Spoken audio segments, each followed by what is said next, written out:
All right. Hey, welcome to episode 2 of the North Georgia Advocate podcast. This is Chris Dyer. I'm here with my co host. Hey, Viral Chadua. And we're going to go over what's been going on this week. We're going to get into a little more factual evidence this week. Some stuff that we've got brought to our attention and stuff that's been going on over the past several weeks. We've had a lot of action over the last 4 to 5 weeks with the city council, the county commission, and the county planning commission. But before we get into that, I want to mention that over the weekend I had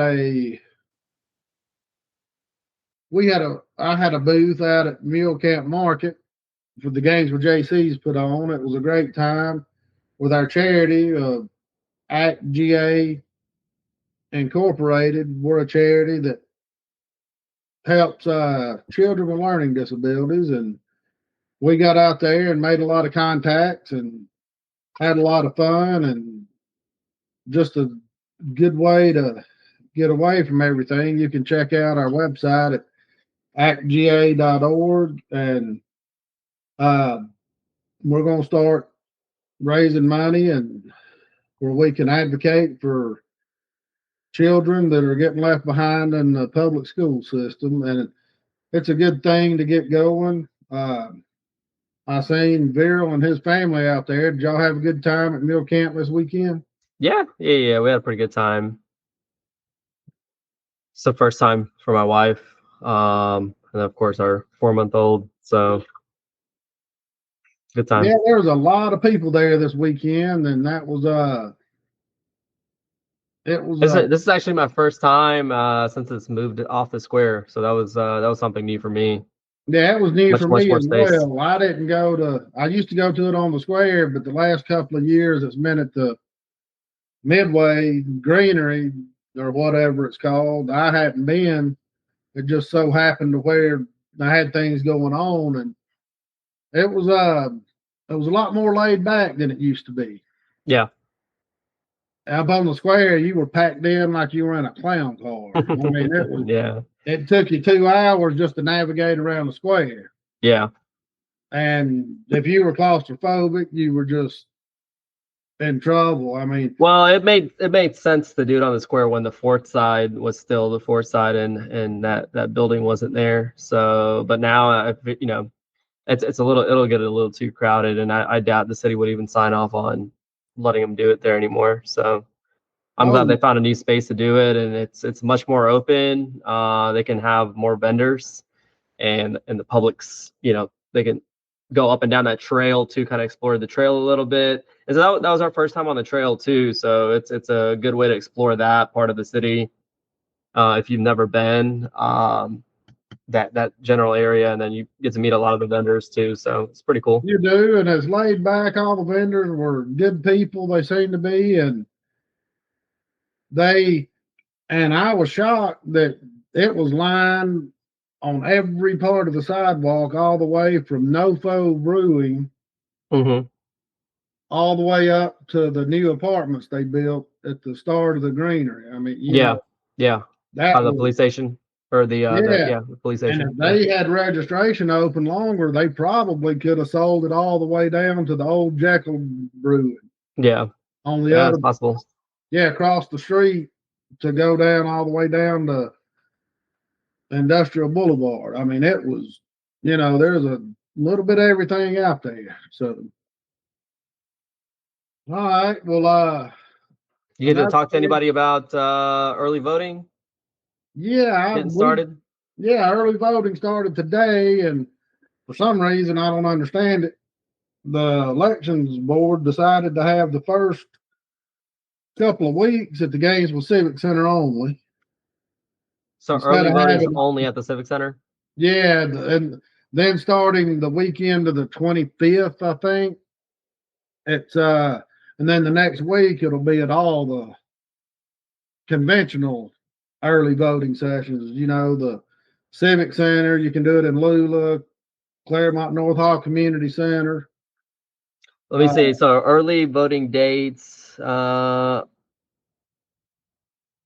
Gainesville Civic Center only from October 14th through the 17th, the 18th, and the 20th through the 24th. And then all 4 locations open up. So that includes the Gainesville Civic Center, Lula City Hall, Mulberry Creek Community Center, North Hall Community Center on October 25th, 27th through the 31st. So yeah, those are your times, and they're all open until 5 p.m. Yeah. on those dates, and you can find this information on Hall County's website on the election page, I believe. Yeah, and we'll have it on the North Georgia Advocate webpage as well. Yep. There you go. And our groups too, our North Georgia Advocate group, and you can find it on Hall Inform, the Concerned Citizens group. I'm sure there's a post somewhere in one of those groups. You know, and I always like to go and early vote. There's no reason not to if you can, because there's no way. I think in the last 5 or 6 years I've early voted, maybe even longer than that. I've never had to wait more than 5 minutes. Yeah. You know, and one of those was because I couldn't get my card to program. You know, that was. But no, it's a good time. You just walk up, show them your ID, and you know. Well, I mean, you know, just exercise your right to vote. Honestly, it's it's I mean, not a right many people around the world enjoy. So yeah, and they, you know, it's easy to do. All you got to do is have a copy of a phone bill or a credit card bill. You don't have to have an ID, just something with your name on it from a legitimate business. Yeah. So, and then these are local elections too, and you know, it's in today's political climate too. One thing I've kind of started to realize is that if we want to see change at a national level, we got to start in our communities first, and we got just as big of a swamp, if you will, depending on your perspective of things, in our local governments as we do at the federal level and in DC. So let's in my opinion, yeah, we got to stop complaining about national level stuff when you can't even go participate and make a effort to change your local government. So, you know, let's start here when we got a chance to do it. Yeah, and I agree. We've hell, I'm 53, and I've been around it long enough to realize that you're not going to change much at the national level by exercising your right to vote, unfortunately. Yeah. But at the state level, you can make a difference. And at the local level, you definitely can make a difference. That's where you've got to show up and vote. Even if you don't vote in any state races or federal races, the local races, they do matter. Yeah, absolutely. So, all right, we've got a couple of things that are hot topic items. The data center that's coming up. Where is it going to be built again, Vera? So it's off of Cagle Road, pretty much right across the street from the Silverwood subdivision out there. I believe it's something O'Kelly Road. Yeah, is the exact address of it. Yeah, but if you know Hall County and where Silverwood is, it's literally right on the other side of Silverwood, on the other side of the railroad tracks. Right. They came back. If I'm not mistaken, they changed. Well, they got tabled the first time around, I believe, because there was a lot of info, questions, etc., that just really weren't answered in the original meeting. And I believe Shannon Davidson was the one that initiated, motioned for it to be tabled while they get a chance to dig in a little bit more and review facts, fiction, etc., and learn a little bit more about the project. So I believe because this was the applicant stood up there for pretty much the whole time and took their time to do their for the project speech and presentation. And then we had a bunch of folks that went up there in opposition of it. Applicant comes back. Mr. Hunt is questioning them, trying to understand the basics of the internet, how the internet works, etc. And I believe Shannon was pretty much like, "Hey, I don't think we know enough about this. Let's table it. Let's see if we can't get some more questions answered in the next couple of weeks, and bring it back up for vote." And sure enough, 2 weeks later, it comes back for vote, and then it changed a couple things, I believe, which was the approximate water usage, and I think they cut it in half from their original submission in the application, if I'm not mistaken, from 500,000 gallons a day versus to 250. Right. And so they did that, and a lot of the questions came up again as to, well, if you're cutting down your water usage by half, why are you still requesting 900,000 square feet? Shouldn't your building size also come down, down to potentially about 450,000 square feet of data center space, and your power should also be cut in half and whatnot.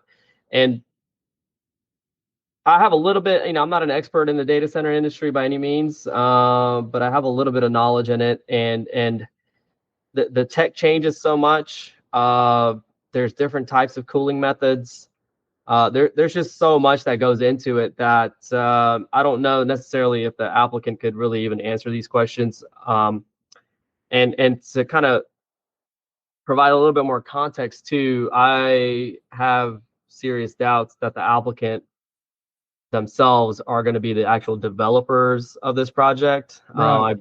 To me, because the applicant that was up there, I know he's a commercial real estate agent, and then I don't know about his partner. And then, so what I'm assuming and what I know about the data center space is that the folks at AWS, at Meta,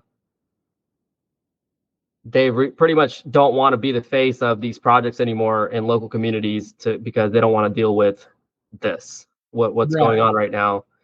And so they've pretty much told developers out there, and they put out a memo like, if you can find us power, get the rezoning process done, we'll come in and buy the land and we'll build it, et cetera. So from my optics and from just kind of connecting the dots, I land on, this isn't the final developer, or this isn't the final, person that's going to actually do the building out, the build out and whatnot.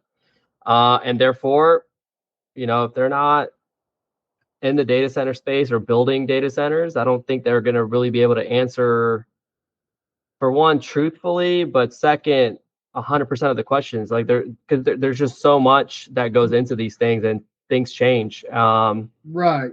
So yeah. And what I'm getting is I've talked to a lot of people, and that 250,000 gallons of water, that is a worst case scenario. Right. And that would literally happen like during the heat of summer, because most of these, if I'm not mistaken, if they build these water coolers, these big water coolers, they recycle that water, and you're only replacing the evaporation, correct? Right. So it's not like you're using 250,000 gallons of water at a time every day or every month or whatever the time frame you want to put on. Mm-hmm. Yeah, I mean, in the cooler months, they'll definitely be using less, just because the ambient temperature outside is going to be colder. That'll help support keeping the servers cooler too. So, yeah, and in reality, how much evaporation would you expect to happen? Well, folks are throwing out 80% evaporation rates, and I don't know where they got that number from. Every heat exchanger out there is going to have different rates of evaporation.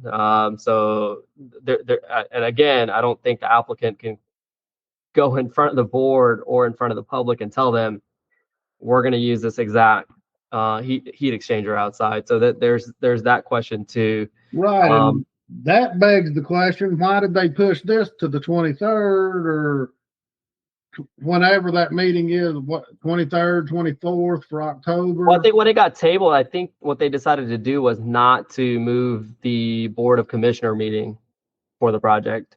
I believe But, they're going to keep that same date that they were going to get with their original application, and just table the decision of the Planning Commission. but they've moved every other thing on the agenda from that last meeting to November 7th. Why? I mean, it makes you wonder, why did they not push this one to November 7th as well? Yeah, it's a good Are they question. trying to sneak something through, or? Well, I mean, it's tax money talks. Yeah, no doubt. And I'm playing devil's advocate again here. Even though that is near a subdivision and being where it is, it's kind of out of the way. That is Yep. where you want a data center, really. If you Yep. want one built, Honestly, I think it's a great spot for it. I'm not, like I said, I'm not necessarily for this project or against this project either. If you were going to put a data center anywhere in Hall County, that might be the best spot to do it, honestly. And one of the reasons they chose that area too was because of the high voltage power lines that are running right across the on the adjacent property. So they'll be able to tap into the power that they need at that location. And then, like you said, I mean, it's already right next to an industrial complex, and then right behind them, I believe, is Allen Creek football field. So you're not going to have residents being or any kind of residential being built anywhere around there. no. And So another thing is, you got to think about, what if they come in and built another poultry processing center or a chicken plant? They would be using 3, 4, 5 times as much water at times, right. Yep. And It actually smells. yeah, plus you got the smell, and Yeah, you that got, actually smells. So a data center might not be the worst possible use for that land over there. And again, I'm not stomping for the data center or against it. Yeah. I don't know. It's just, there's a lot of questions out there we're not getting answers to. And Well, Chris, again, there's a lot of doubt and suspicions going on from the residents of Hall County, especially when the planning commissioner had to recuse himself because he's financially involved, I guess, in that transaction. So that again, the optics don't look good, and when you have these constant recusals and real estate agents working on the planning commission, voting for, and going into our next subject, the illegal meetings potentially. yeah, I mean, you've got the planning commissioner, the chairman of the planning commission. He's been wrote up and had suits against him twice in the last 3 months. Yeah.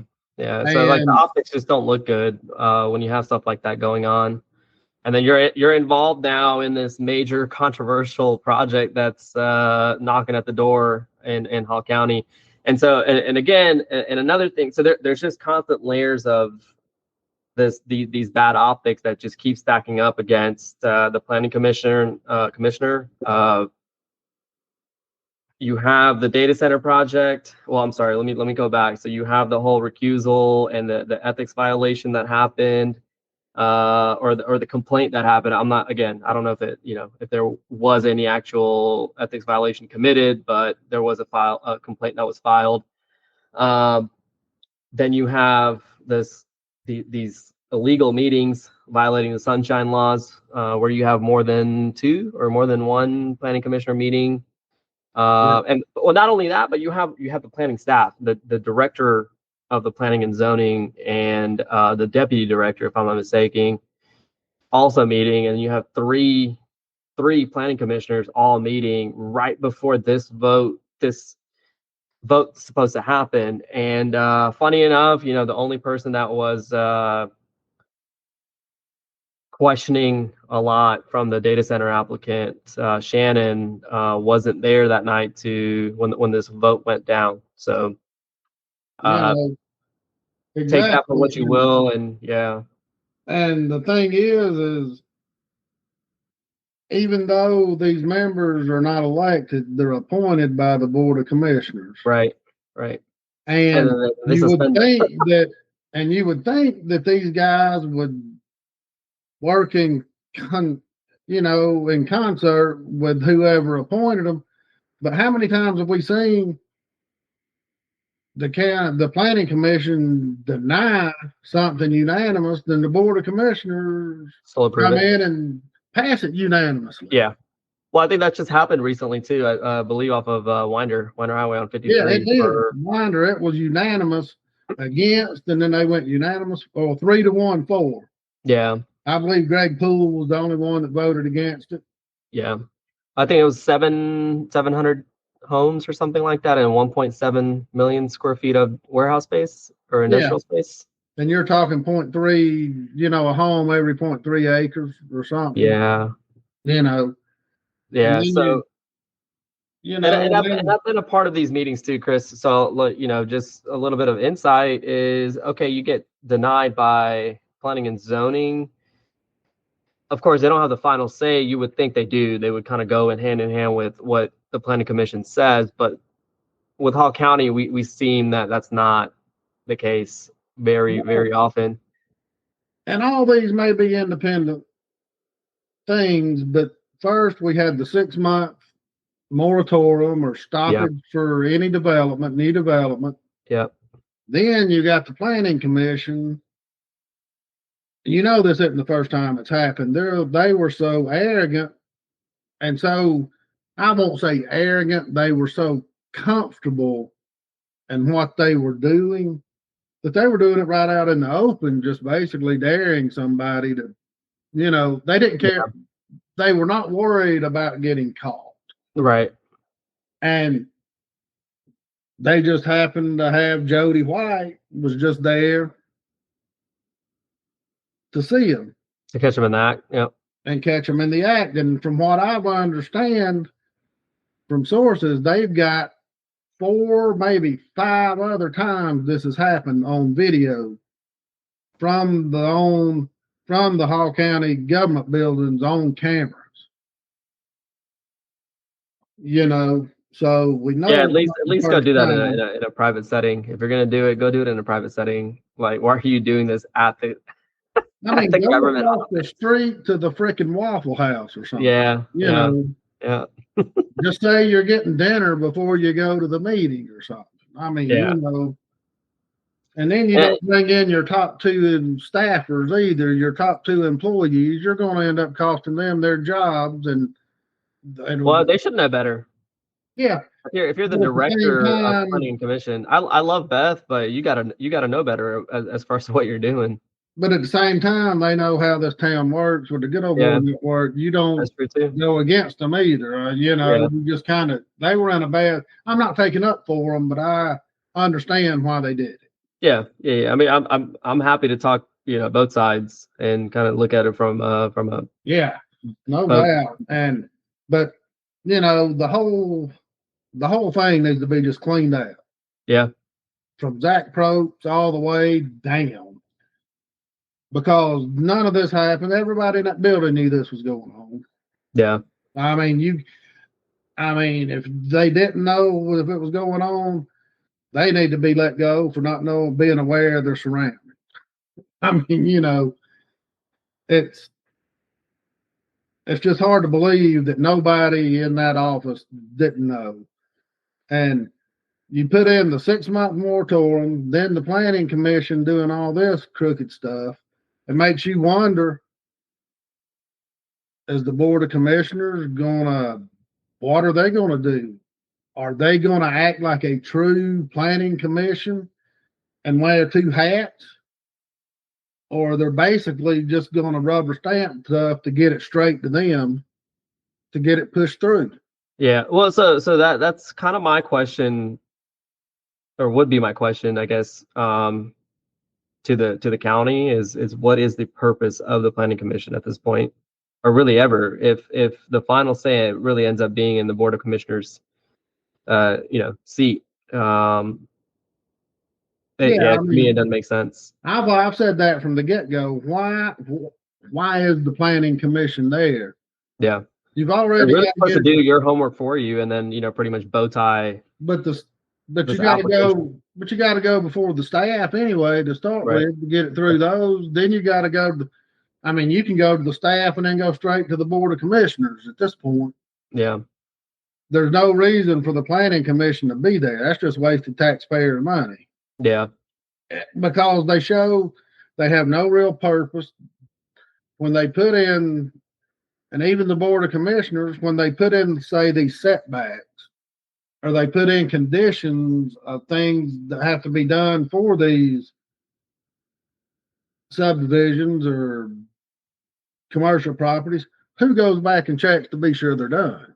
Right. Absolutely. You know, from from some ex-commissioners I've talked to, they say, "Oh, that's the building inspector's job." Well, they're already stretched thin as it is anyway, Yeah. and so that's just another thing on an overburdened aspect of the county. Well, speaking of these inspections and stuff, our our county's engineering department has quite a few PEs or just I don't know what the professional engineer. I don't know if that's like the accreditation or not. We got a few of those on staff, from what I understand. Yet we still keep having a lot of, including ourselves too. Like we're dealing with a similar situation, but engineering issues. Um, One that somebody had submitted to you about possible silt going into Yeah. the lake potentially. Yes, that's out at Johnson's Creek, out in the Chestatee area. We're And they don't seem to talking be doing anything about it, or at least telling the person that there's nothing going on. But from the pictures that we've seen and the videos we've seen, it doesn't look like just nothing is I going mean, on.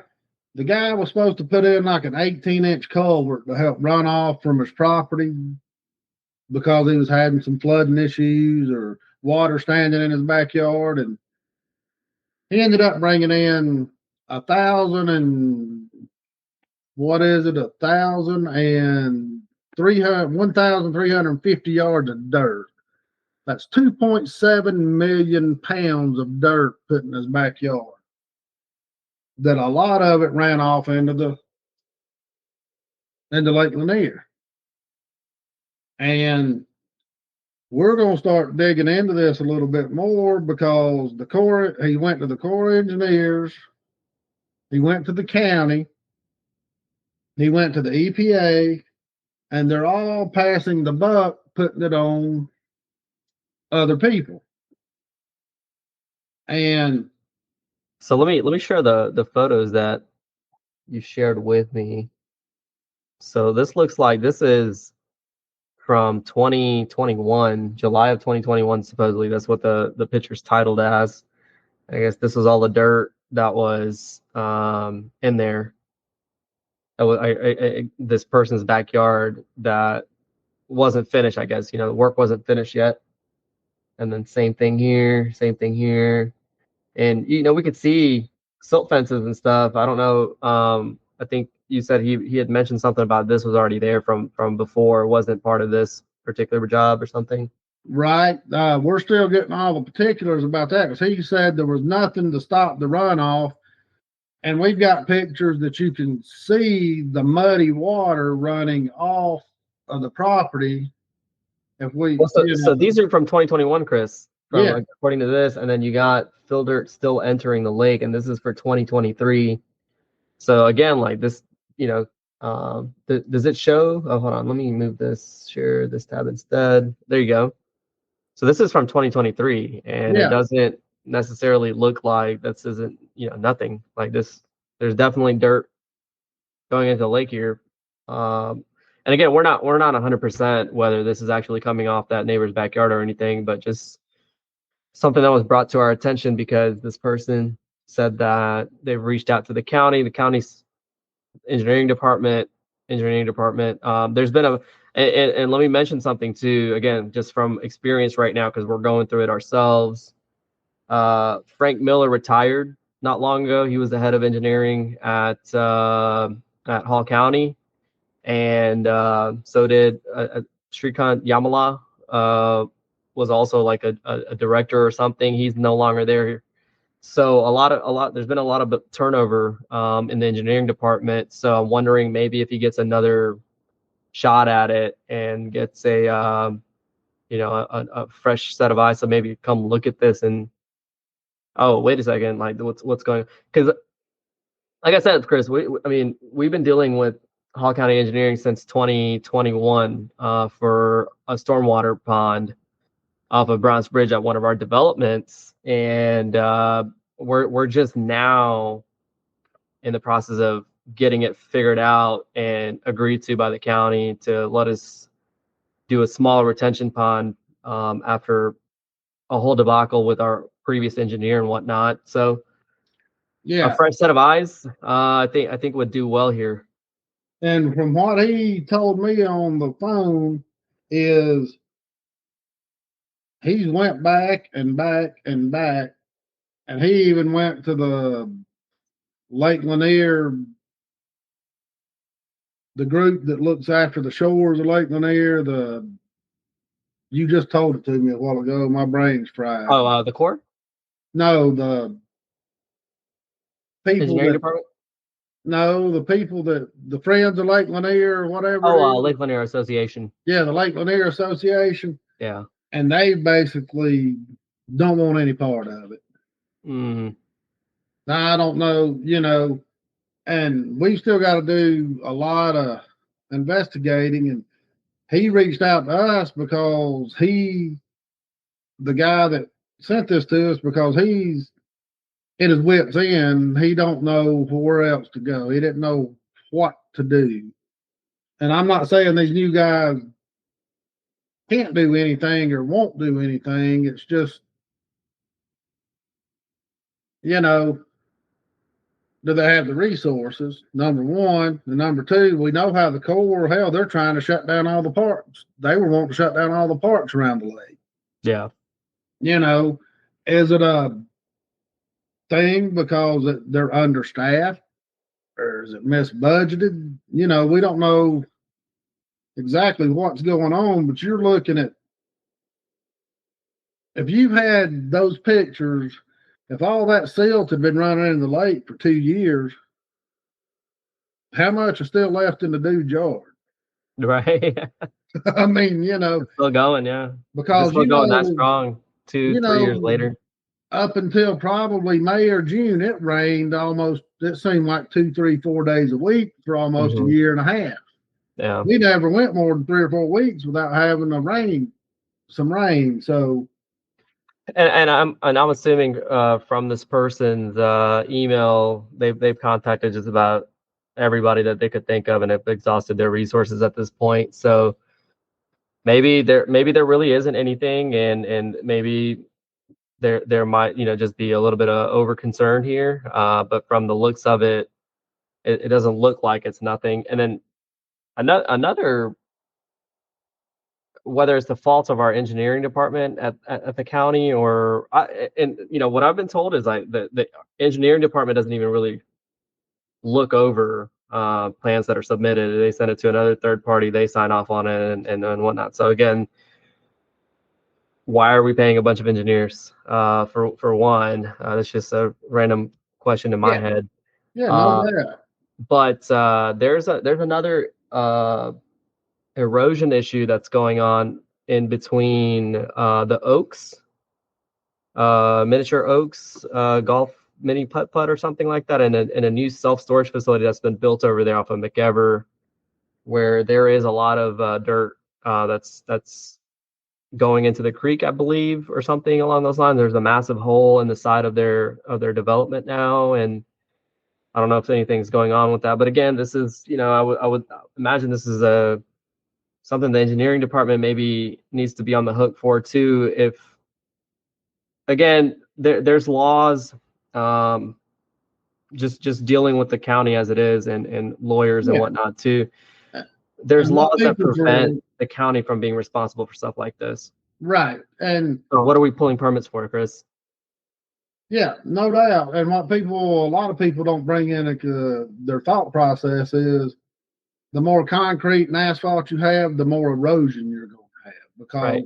the water doesn't soak in like it's supposed to. It just gushes off the property. And in recent memory, how many slow, steady soaking rains have we actually had? It's usually hard downpours, thunderstorms, and stuff that's not soaking into the Doesn't have a chance to filling, soak in. yeah, Yeah. it's filling the lakes, but it's also running off really quick because it's just Yeah. exasperated by all the building. Yeah. And that's something that you've got to look into.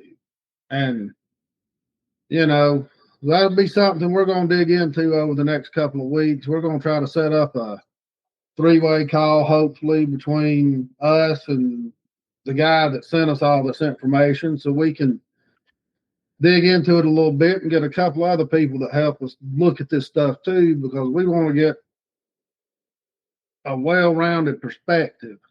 Yeah, sure. Like get a better understanding from all parties involved as to what's actually going on. I mean, you know, and that way we may end up having to reach out to other people that's got more perspective, you know, more resources and more perspective than us. We don't know. Sure. Yeah, You sure. know. Absolutely.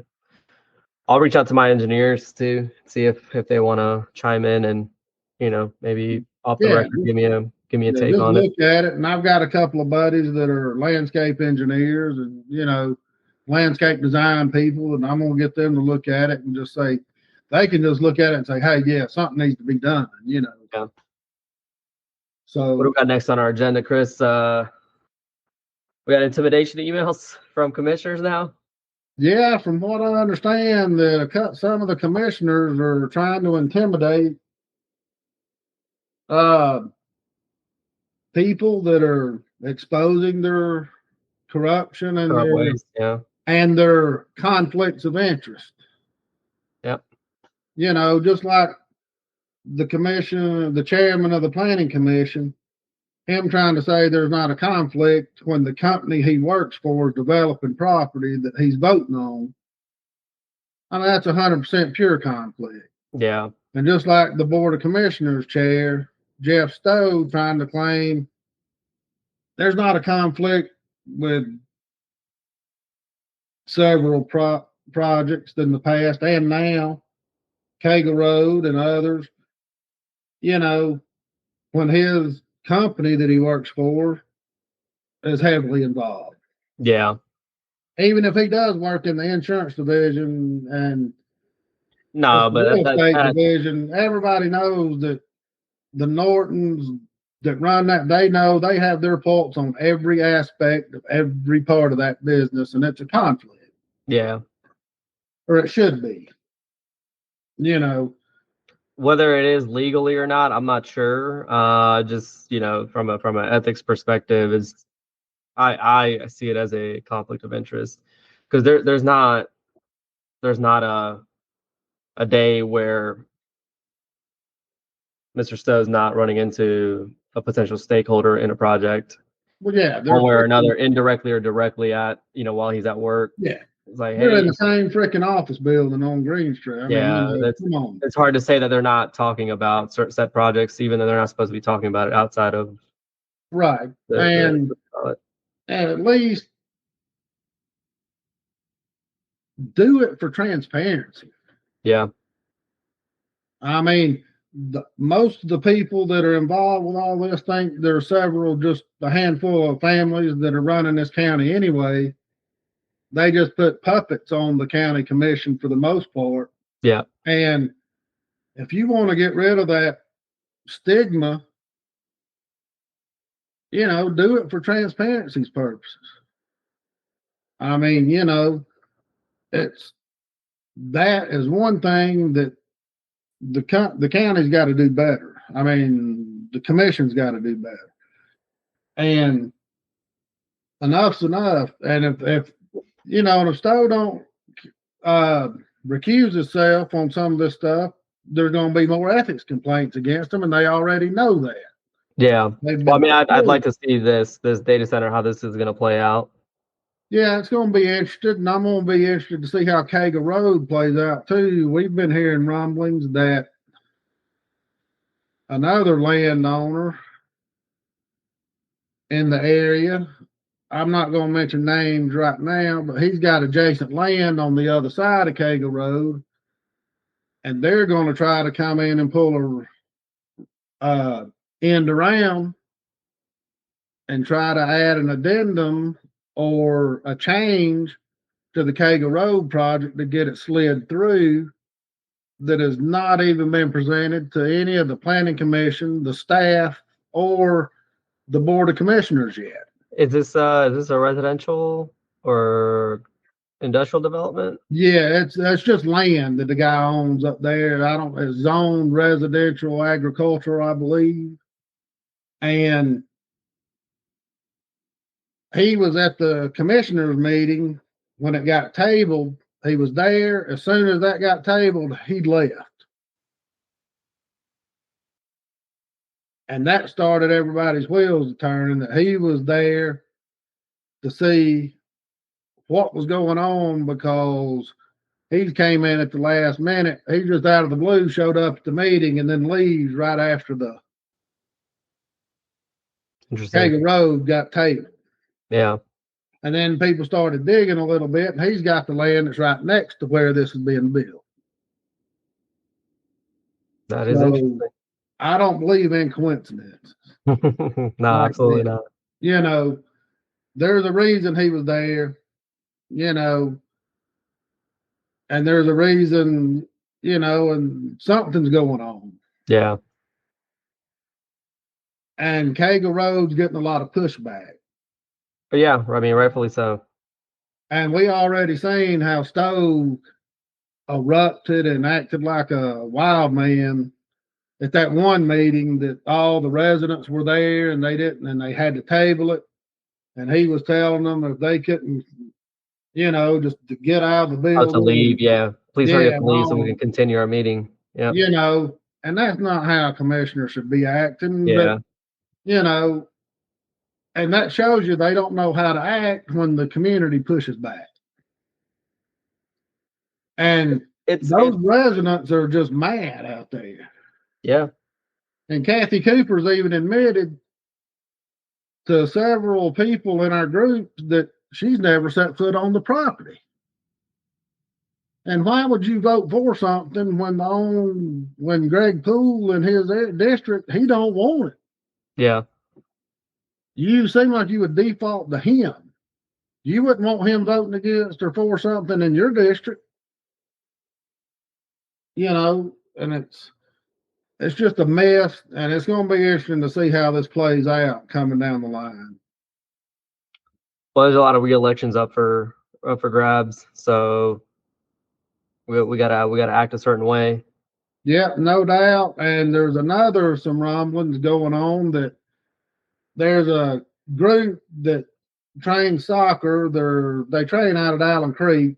They don't have anywhere to practice, but he takes a group over to Europe every year to play soccer clubs over there, teenage soccer clubs and everything. And it's a good thing for the Hispanic kids and and other kids that play soccer in the community.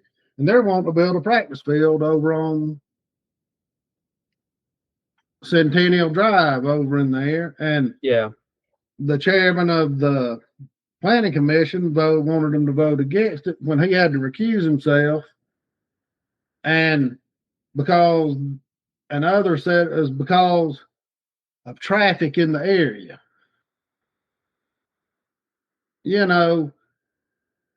All these kids want is a place to. Was this voted down this last meeting, the Board of Commissioners? Huh? Did this get voted down at the Board of Commissioners? I don't. Because I know it got denied at the Planning Commission, but it was just up this last meeting, so I'm not sure if it got passed. I'm not sure. But I didn't see anything on it. But it's And it ends up that the guy that was against its bosses owned the property, or were responsible for selling the property.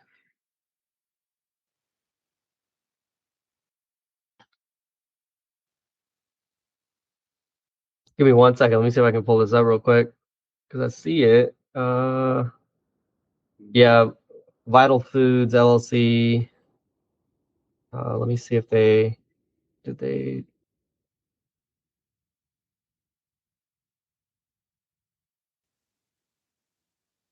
special use. Senate Planning Commission voted for denial. Yeah, we had an article up on our website, but I didn't see it updated. Susan hadn't updated it yet. That's the funny thing too, Chris. Like one of the things that I usually notice is the Planning Commission usually goes with what the staff recommends, and here Right. the staff recommended approval, and then the Planning Commission voted to deny it, which is Right. what's It again. makes you wonder what the. So this is the funny part of this too, Chris. The approval for the data center, Stan Hunt said to the public that was out there, y'all got to understand, we just look at the zoning code and laws and whatever else to make our decisions, and this fits the zoning code and what we kind of need, and that's why we're voting yes. The staff's not going to recommend approval, in my opinion anyways, if something doesn't meet the zoning code. Who knows the zoning code better than the staff? Exactly. Now Mr. Hunt was looks whenever the Planning Commission voted on it.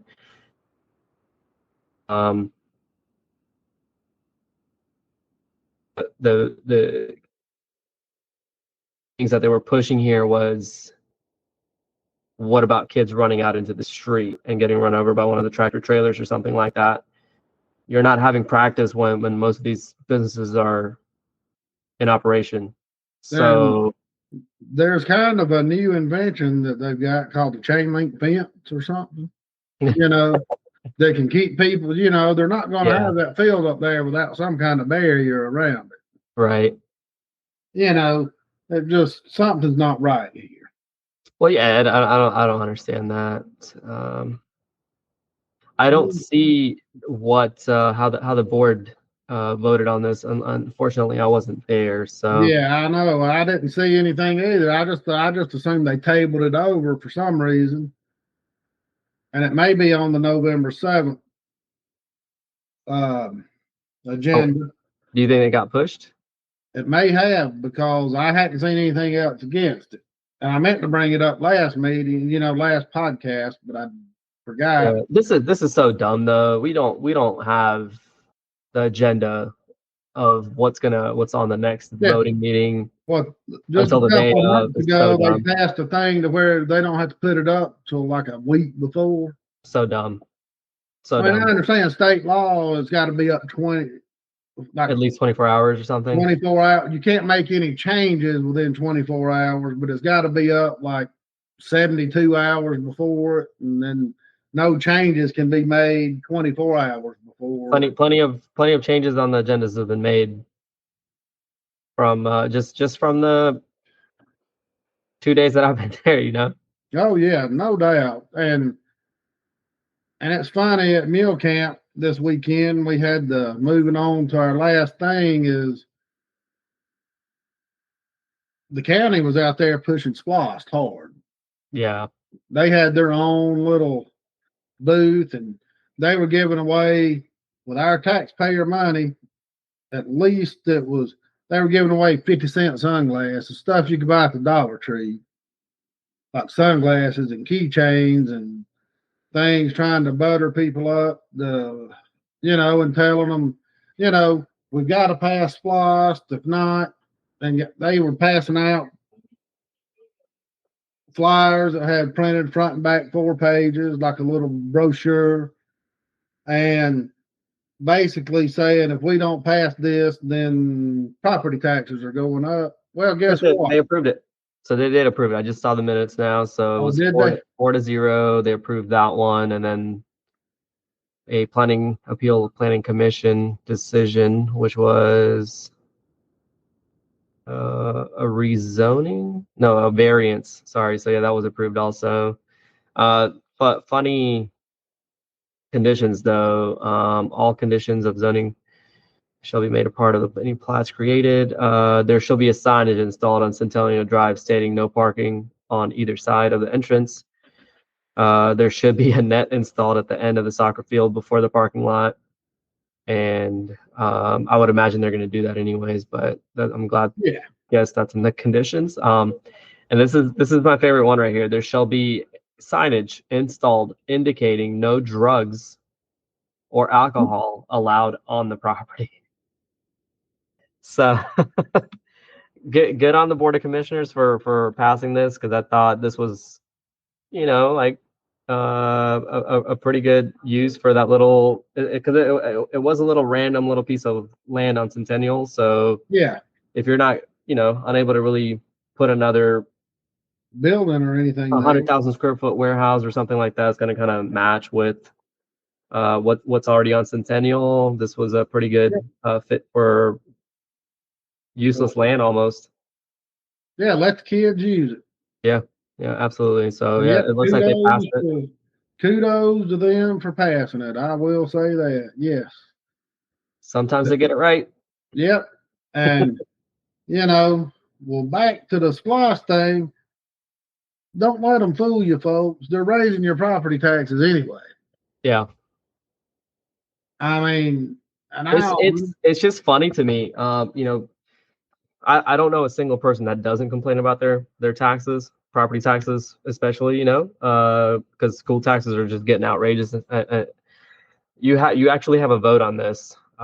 Maybe down the road you'll have a vote on other taxes too, but you actually have a vote to remove a temporary 1% sales tax. Yeah. And people are complaining about, oh my God, we shouldn't do that because they're going to raise our property. So this temporary tax has been going on for 40 plus years. In that 40 plus years, how many times our property taxes have increased every single year? Yeah, an average of 4.5%. So what's the point of this? And why do you think the voters voted down T-SPLOST last year? Mm-hmm. And we voted in the 3% inflation cap. The most they could raise our taxes was 3%. And it was the 3% was the cap on fair assessed value, right? Or was it the actual tax itself?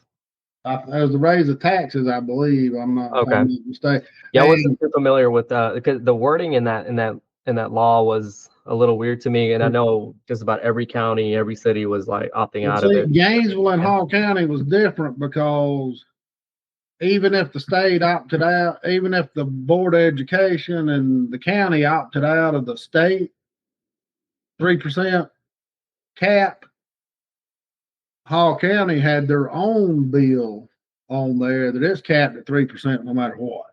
Okay. No matter whether they opted out of the state or not. Okay. So it's capped at 3%. That's good then. Yeah.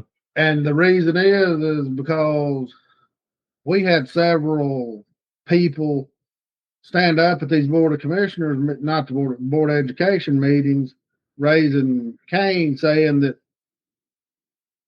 our property taxes went up like 7% last year, 8% the year before. Over the past 10 years, it's been an average of 4.5% a year. Mm-hmm. And they keep asking for more and more and more. They will not give detailed budgets. We don't get detailed breakdowns. Yeah.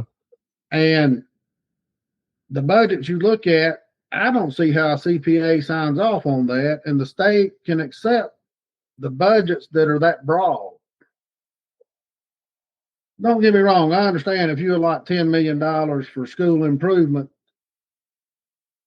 you don't detail it out and put $2 million for bathrooms or $2 million for reflooring, or because if you don't happen to need use that, once you do that, you have to use that money for that purpose. For what it's allocated for. Yeah, it can't right? be repurposed until the next calendar year. Mm-hmm. And that's why they leave it broad like that. And I get that. But there's just so much going on that we don't get a detail. It creates more transparency issues when you put it so broad like that too, though. Yeah, and it's like with the farm, just case in point before we get done, they don't even have a set bank account for that $9 million farm that Schofield built. We've got it straight in emails from the accounting over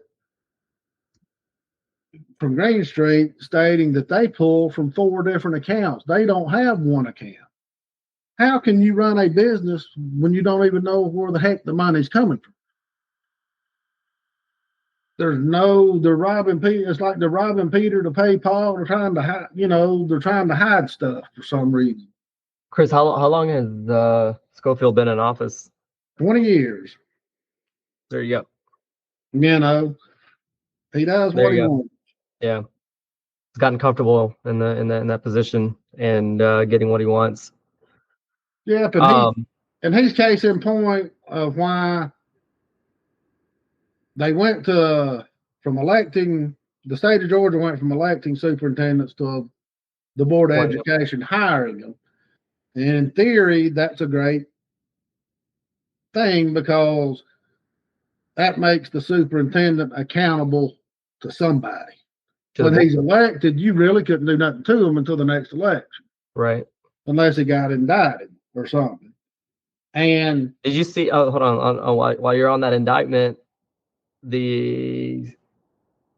believe it was the DeKalb County superintendent. That was they nailed him to the wall, and they knew it was coming. Yeah, it was already out in the open when they hired the fool. Yeah, and so this is also one of those things where folks in the profession are protecting folks in their profession, because, and I noticed this at a federal level too, is they're not going to go after their political opponents for XYZ, because guess what?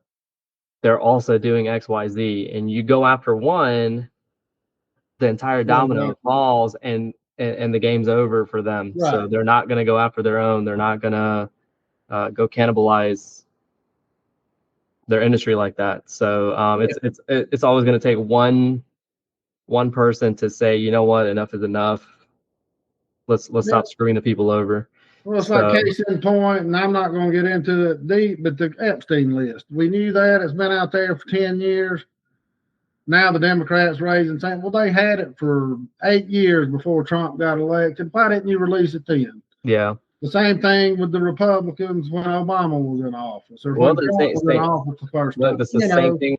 Insider trading too is you don't want to go put the hammer down on Nancy Pelosi because you're folks on both sides of the aisles that are doing it. So again, you do that one time to one person, guess what? That entire house of cards falls down. And so it's gonna take one person. Yeah. But let me get back to the SPLOST though too real quick. It seems like they are very scared of this potentially getting voted down too. As a member of Concerned Citizens Group on Facebook, we had Frank Norton, the CEO of Norton Real Estate Insurance and all the things, pushing SPLOST onto that group, which is to me it speaks volume. That what is Frank Norton doing on Facebook, pushing SPLOST, talking about how it's necessary. They have an oversight committee, et cetera, et cetera, et cetera. And then today, I forget the guy's name, things like Craig Lutz or something, former Yeah. commissioner, came out and said, don't let them lie to you. They had a SPLOST at one point for this, took the money for that and ran it with something else while the whole time, they'll throw in a few projects that the public wants. But at the end of the day, it's these little specialty projects that they want money for, that the staff wants to do and whatnot. So I feel like people are waking up, or at least starting to question things more. So again, early voting is open. Ask questions about SPLOST and make your own decision. I'm on record saying that I'm going to be voting no for SPLOST. And again, I'm not against it. I'll sit here all day long and tell you that why are you voting for a tax on yourself? But at the same time, I get it. Okay, that's fine. We that 1%, whether that 40% number is even true or not, I don't care. I get that other people are potentially putting money in that pot for us that don't even live in this county or maybe even in the state, but it's the people right now in charge that Until they make waste me money. question it. Yeah. Yeah. It's how they waste money. Yeah. And until we get new leadership, I can't vote for SPLOST either. I'm not No. going to tell you how to vote. It's up to you. Yeah. It's a personal decision. And people's got to understand this is not going to raise it from 7% to 8%. This is a continuation of the 7%. If it doesn't pass, your taxes will go back to 6%. Yeah. And on average, I read something the other day, a family of 4, that will save you about $2,600 a year. I mean, hell, that's a lot. I mean, that's a lot of water bills and a few power bills and cell phone bills and yeah. Or even you can take $2,600 and go on a short vacation or something. Yeah. It adds up at the end of the day. No, it's not a whole lot of money, but it's still that's money that should be yours to start with. Yeah, absolutely. I agree with you. So you just let's see how that sure. turns out though. Let's see how that turns out. It's gonna be funny, I feel like it's gonna get voted down, and rightfully so. And then we can come back and visit it next year. We got better leadership in place, and we maybe trust them enough to give it back to them. And another thing that I want to bring up before we go is back on that dirt thing, the erosion. Mm-hmm. This guy's been saying he's called all the county commissioners as well, and they just won't call him back anymore. After he's emailed them and sent them emails and called them and had conversations with them and sent them the evidence, then now they won't return his calls. Maybe somebody screwed up big time and they just don't want to. That's what's piqued my interest the most is he can't get a response from anybody now. Yeah. They're just basically telling the pound sand. So when I meant to throw that in, I hate to go back, but I needed to throw that in there to kind of give you tie up some loose ends there. More full picture. Yeah, and that ties up a lot right there. Yeah. So all right, sorry it was a week and a half between shows, but I had a lot of family things going on. I had a family member in the hospital, and then we had mule camp, and we had a bunch of things going on. But from starting this week, we're going to start having an episode out every Thursday or Friday. Yeah, sounds good. So hopefully we'll get some guests on here too, so it's not just us two rattling on about stuff. Yep, hopefully we're going to start reaching out in the next couple of weeks and start having a couple of these guests on that are going to be up for this election, that are participating in this election. Hopefully get speaking of elections, Chris, Ryan Thompson got appointed for Danny's seat until the term expires at the end of this year. So for a couple months, he'll be filling in for Danny, and hopefully Danny's doing better health-wise too. Yeah, I know the Ryan and Zach. I grew up with them. Ryan's a good person to fill in temporarily. I mean, I know he doesn't want it full time, but he stepped up when they needed him, and that's a good thing. And Yeah, he'll do a good job. He's been on their planning commission for their version of the planning commission for 10 years now, 8 years, something like that. So interesting. it'll be some continuity going forward, and it'll be a good thing. And hopefully, we're going to get some of the school board people up for the school board, open school board seat and stuff. We can get them on because it should be a close race between Kerr and Trey. Trey McCall. Yeah, Yeah, that should be. That's going to be a close race from what I understand, and because they're both qualified. yeah. It's just I'd love to have Trey and Amy both come on the show. Honestly, I don't know much about either of them, so I can't really speak to their qualifications or anything. yeah. All I know is Amy used to be a school teacher. She's seen it from both sides, and Trey's had kids come through the system, and he's a local business owner, and he's seen it from multiple sides as well. He knows what what they feel needs to go on with the school board and try to get the city school system back to what it was a decade ago or so.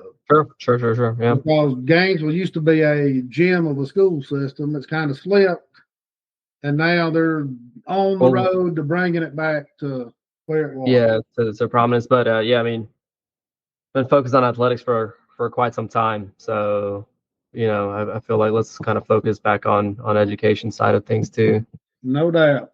So, but okay, well, hey, good podcast. Good catching up with you, Chris. You too, and we will be back.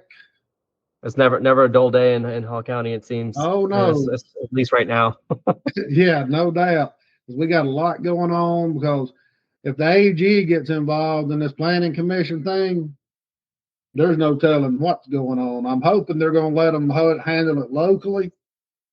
But I don't know that the AG is going to do anything about it either. I have my doubts on that in that scenario too. But somebody's going to have to do something because knowing Jody the way I do, she's not letting this go. Yeah. And Shannon, one way or another, though, yeah, and from what I understand, Shannon, he wouldn't have spoken out if he's going to let it go either. Yeah. Isn't that funny though, Chris? Isn't that funny? The only person that wasn't in the meeting, was the one person that is not who we consider as part of the good old boy club. Yeah. So all those commissioners that we consider the good old boy club, their appointees were part of it. And that good old one over there, you can't keep growing as fast as we are in this town and then keep stranglehold on everything. Yeah. So I'm going to make a prediction that one of them's going to fold and start tattletelling, and then there's going to be there's going to be a domino effect. The snake eating itself almost. Yeah, no doubt. And there's going to be one fall guy to start with, and then and that's the thing, Chris. I hope it's not Beth Garman, because I personally think she's a great person to be leading the planning and zoning department. She's been there for a long time, so I hope that she's not the fall person on any of this really. But I wouldn't, or even Katie, the deputy. I hope none of the staff are involved as far as the fall guys. But we'll see how this plays out. Yes, we will. So we'll be keeping an eye on it for sure. No doubt about it, and we will keep you updated. You can look at us on our groups at it's just funny you'd be doing this while you're running for Greg Poole's seat in the Hall County Commission. No. And honestly, nothing against Stan Hunt, but how can he stay in the race now with all this going on with I agree with you, but I mean, I just and I heard that he had his big fundraiser thing to announce his campaign a few weeks ago at the boat shed. Maybe they're not too worried about it. They didn't, but about 20-25 people show up, from what I understand. Still, though, I mean, if he hasn't dropped out, I'm thinking they're not probably too worried about it. this whole suspension and investigation and whatnot. Maybe just Well, we're I think gonna have some noise here and there, and then give it some time, things will kind of go away. But I don't think they understand who no, they're this dealing is with not in going. doing it. This ain't going away. This is Yeah. not going to be swept up under the rug. You And know, I don't these know that other, Shannon, like you said, I don't think if Shannon's not going to let it go too. That's his opponent. So and one of these, and I know Steve Gailey and probably he's in the race as well. yeah, And knowing him, you know, these people, if they get to a debate, they're not letting this go. yeah, They're going to pound on it. And, yeah. you know, it's just, we'll see. Some people just, you know, Things got interesting. Things got very interesting. no doubt. And this election will be over in a few weeks. And then we can start getting into we'll have a little lull for the holiday season. And then come January, it's going to be Full force. Yeah, basically, 2026 elections too. So yeah, balls to the wall. yeah, And so it's going to be an interesting cycle, to say the least, locally. yeah, yeah. So, I'm excited to keep an eye on it. I think we're going to see some positive changes in the next couple of years. The way things are going. yep, I do too, and that's going to be a good thing for the county. Yeah. Even if things don't improve, at least we'll have new voices in the seats. Yeah. Well, you can't I've always seen people show up to the board meetings too, and at least to the planning commission meetings while they were going on. I don't know how that's going to go now, but right. more faces, more people showing up, and just No kind of doubt. being there. Yeah. So I And think people's got to realize that just because we get new faces doesn't mean change is going to happen immediately. yeah, The key is getting them in place, let them get comfortable, and then see where it takes us. actually understand how it all works before they can Because make right it. now you got on the board of commissioners, you got Gibbs and Poole that don't really know how things operate and know the state law like the back of their hand like they should. I mean, you They're not can't politicians. learn everything in a 6-month crash course. Yeah, yeah. They're not politicians, so they're not. Yeah. Yeah, They're not, but you know, that's what we need. In all honesty, that's what we need. and we should, and you We don't know, need. these other 3 guys that are on there, guys and gals, they should be leading these guys and showing them, but they're not. They're taking advantage of their ignorance. Yeah. And people's got to understand there's a difference in stupidity and ignorance. Ignorance doesn't mean anything. You just don't know. You don't know what you don't know. Don't know. Yeah, you don't know what you don't know. Yeah. And they're learning. Their feet are being thrown into the fire, so to say, and they're having to learn as they go. And that's unfortunate. When folks' livelihoods are at stake, despite how we may view their livelihoods, taking advantage of the taxpayers and whatnot, you're not going to want to bring them in and show them how the wheel turns. Let them figure it out. Until then, I'm going to keep collecting my livelihood. You know, Exactly. I wanted to say commission checks, but I wanted to stay away from that. And yeah, so anyway, yeah, I'm going to keep collecting my commission checks. Yeah, pretty much. That's how it seems sometimes, you know, and that's unfortunate, you know, and we need something besides what are perceived puppets. Yeah. On the commission. Yep. We need 5 independent thinkers. And another thing I want to get, I've had a lot of people in my group, the North Georgia Advocate group, say, why ain't David Gibbs voting on everything? Why is he not? The commissioner does not vote unless there's a tie. Right.